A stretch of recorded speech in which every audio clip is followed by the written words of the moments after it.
Glossy sauce clinging to every strand of chewy udon, that first bite releasing umami bombs.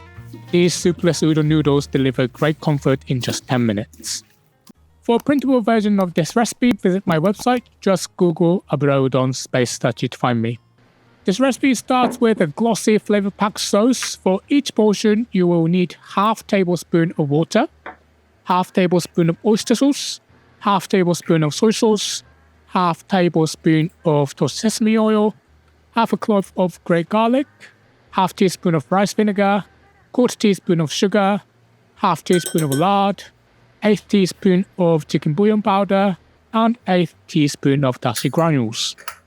Once you've given it a quick mix, cover the bowl with plastic wrap and pop in the microwave for 1 minute at 600 watts. That's about medium power. Could you do this on the stove top? Sure, but I'm just keeping things efficient. Now, if you're making one portion, you can actually make the sauce directly in a heat-proof serving bowl. I'm making 2 portions, so I'm halving the mixture here. Next, place your perfectly drained, still hot udon noodles right on top of the sauce. Now for the toppings, I'm starting with a generous layer of katsuobushi or bonito flakes, then some finely chopped green onions, a few slices of kamaboko fish cake, and some nori seaweed strips. Finally, I like to place a beautiful pasteurized egg yolk right in the center.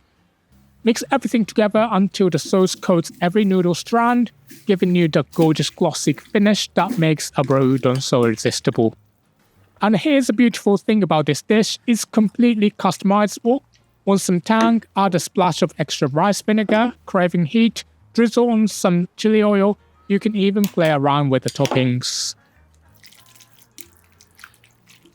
Want even more delicious recipes? Grab my free cookbook from the link in the description.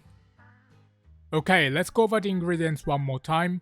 And if you're ready to cook, grab the written instructions by clicking the full recipe box with a picture that's about to pop up on your screen. Here we go, the link to the full recipe is on the screen for you now. And if you want to watch more similar videos, don't miss my udon playlist popping up on your screen as well. Thanks so much for watching, and I hope to see you in the next one. Bye.